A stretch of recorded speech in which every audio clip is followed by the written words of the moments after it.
Hi everyone. ജനുവരി 24 shift 2 ഒന്നാമത്തെ ക്വസ്റ്റ്യനാണ് നമ്മൾ ഈ വീഡിയോയിൽ ഡിസ്കസ് ചെയ്യുന്നത്. അപ്പോൾ ഈ ക്വസ്റ്റ്യൻ നോക്കുക. തീർച്ചയായിട്ടും നമുക്കറിയാം ഗ്രൂപ്പ് 14 എലമെൻറ്റിലെ കാർബണെ കുറിച്ചുള്ള ഡിസ്കഷനാണ് ഈ സ്റ്റേറ്റ്മെൻറ്റിൽ അവർ തന്നിരിക്കുന്നത്. അപ്പം നമ്മളിത് ഇൻകറക്റ്റ് ആയിട്ടുള്ള സ്റ്റേറ്റ്മെൻറ്റ് കണ്ടുപിടിക്കുക എന്നുള്ളതാണ്. തീർച്ചയായിട്ടും നമുക്കറിയാം ഇത് പി ബ്ലോക്കിൽ നിന്ന് എക്സാക്ട്ലി NCERT സ്റ്റേറ്റ്മെൻറ്റ് ബേസ്ഡ് ആയിട്ടുള്ള ക്വസ്റ്റ്യനാണ്, അല്ലാതെ ഒരു തരത്തിലുള്ള ഡിഫിക്കൽട്ടിയും ഇതിനകത്ത് ഇല്ല. ഓക്കെ, അപ്പോൾ നമുക്ക് സ്റ്റേറ്റ്മെൻറ്റ് വായിക്കാം. ഒന്നാമത്തെ statement, among the isotope of carbon 13 is a radioactive isotope.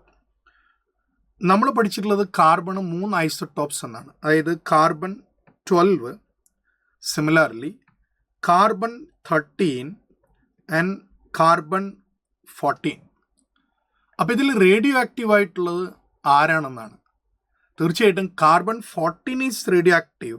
നമുക്കറിയാം കാർബൺ ഡേറ്റിങ്ങിന് ഉപയോഗിക്കുന്ന ഐസോട്ടോപ്പ് കാർബൺ 14 ആണ്. അപ്പോൾ ഇയാളുടെ ഹാഫ് ലൈഫ് നമുക്കറിയാം 5760 ഇയേഴ്സ് എന്നാണ് നമ്മൾ ഇയാളുടെ ഹാഫ് ലൈഫിനെ പറയുന്നത്. അപ്പോൾ ഒരു ഫോസിലിനകത്തുള്ള കാർബൺ 14 കണ്ടൻറ്റ് എത്രയാണ് എന്ന് അനലൈസ് ചെയ്തിട്ടാണ് നമ്മൾ എന്ത് ചെയ്യുന്നത്, അയാളുടെ ആ ഫോസിലിൻ്റെ ഏജ് തീരുമാനിക്കുന്നത്. അപ്പോൾ തീർച്ചയായിട്ടും carbon 13 is a radioactive isotope എന്നാണ്. അപ്പോൾ മക്കളെ ആ സ്റ്റേറ്റ്മെൻറ്റ് എന്താണ്? തെറ്റായിട്ടുള്ള സ്റ്റേറ്റ്മെൻ്റ് ആണ്. And now when we go to the second option, carbon exhibit negative oxidation state along with +4 and +2. തീർച്ചയായിട്ടും അതൊരു വെൽ നോൺ സ്റ്റേറ്റ്മെൻ്റ് ആണ്. കാരണം നമുക്കറിയാം കാർബൺ ജനറലി എക്സിബിറ്റ് ചെയ്യുന്ന ഓക്സിഡേഷൻ സ്റ്റേറ്റ് ഏതൊക്കെയാണെന്ന് ചോദിച്ചാൽ ഈ +2ഉം +4ഉം ഉണ്ടാവും. അതുകൂടാതെ വളരെ ഇമ്പോർട്ടൻ്റ് ആയിട്ടുള്ള മോസ്റ്റ് കോമൺ ആയിട്ടുള്ള ഒരു ഓക്സിഡേഷൻ സ്റ്റേറ്റും കൂടെ -4. ഉദാഹരണം നമ്മൾ നോക്കുകയാണ് CH4 എന്ന് പറയുന്ന മോളിക്യൂള് അല്ലേ. അപ്പോൾ CH4ൽ ഹൈഡ്രജൻ എന്ത് മാത്രമേ കാണിക്കുകയുള്ളൂ? +1 മാത്രമേ കാണിക്കുകയുള്ളൂ. അപ്പോൾ അങ്ങനെയാണെങ്കിൽ കാർബണിൻ്റെത് എന്തായിരിക്കും? -4 ആയിരിക്കും. അപ്പോൾ ആ സ്റ്റേറ്റ്മെൻറ്റ് തീർച്ചയായിട്ടും ശരിയായിട്ടുള്ള സ്റ്റേറ്റ്മെൻ്റ് ആണ്. അടുത്തത്, കാർബൺ കനോട്ട് എക്സീഡ് ഇറ്റ്സ് കോവലൻസി. നമുക്കറിയാം നമ്മൾ ഏതൊരു ഗ്രൂപ്പിലും ആദ്യത്തെ എലമെൻറ്റിനെ എടുത്താൽ അവിടെ നമുക്ക് എസും പി ഓർബിറ്റൽ മാത്രമേ ഉള്ളൂ. ഒരിക്കലും വേക്കൻ്റ് ആയിട്ടുള്ള ഡി ഓർബിറ്റൽ അവിടെ അവൈലബിൾ അല്ല. അപ്പോൾ വേക്കൻ്റ് ആയിട്ടുള്ള ഡി ഓർബിറ്റൽ അവൈലബിൾ അല്ലാത്തത് കൊണ്ട് അയാളുടെ കോവലൻസി അല്ലെങ്കിൽ അയാൾ മാക്സിമം 4 പേരുമായിട്ട് മാത്രമേ എന്ത് ചെയ്യാൻ പറ്റുള്ളൂ? കമ്പൈൻ ചെയ്യാൻ കഴിയുകയുള്ളൂ. അപ്പോൾ അയാളുടെ മാക്സിമം കോവലൻസി എത്രയേ വരികയുള്ളൂ? 4 വരികയുള്ളൂ, നോട്ട് മോർ ദാൻ 4. എന്നാൽ സിലിക്കണിലേക്ക് വരികയാണെങ്കിൽ തീർച്ചയായിട്ടും നമുക്കറിയാം സിലിക്കണിനകത്ത് എന്തുണ്ട്?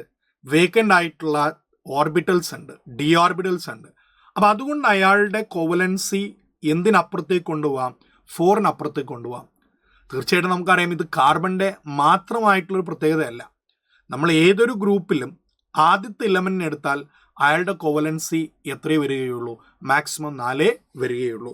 അപ്പോൾ ആ സ്റ്റേറ്റ്മെൻറ്റും തീർച്ചയായും ശരിയായ സ്റ്റേറ്റ്മെൻറ്റാണ്. Carbon dioxide is the most acidic oxide among the dioxides of group 14. നമ്മൾ കാർബൺ അതായത് ഗ്രൂപ്പ് 14 ആയിട്ടുള്ള ആൾക്കാരുടെ ഓക്സൈഡ്സ് നോക്കുകയാണ്. അപ്പോൾ നമുക്കറിയാം ഏറ്റവും ആദ്യം വി ഹാവ് കാർബൺ ഡയോക്സൈഡ് അല്ലേ.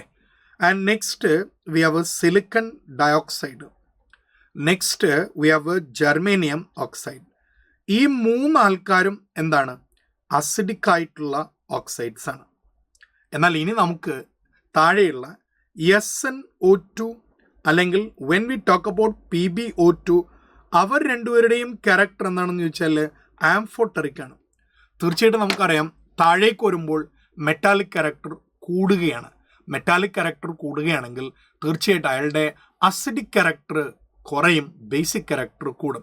ആ ഒരു ട്രെൻഡ് തന്നെയാണ് നമ്മളിവിടെ കാണുന്നത്, ഇസന്റ് ഇറ്റ്? അപ്പോൾ ഏറ്റവും കൂടുതൽ അസിഡിക് ആയിട്ടുള്ളത് ഏറ്റവും മുകളിലുള്ള കാർബൺ ഡയോക്സൈഡ് ആണ്. അപ്പോൾ മോസ്റ്റ് അസിഡിക് ഓക്സൈഡ് എന്നാണ് അവർ പറഞ്ഞിരിക്കുന്നത്. അപ്പോൾ ആ സ്റ്റേറ്റ്മെൻറ്റ് തീർച്ചയായിട്ടും എന്താണ്?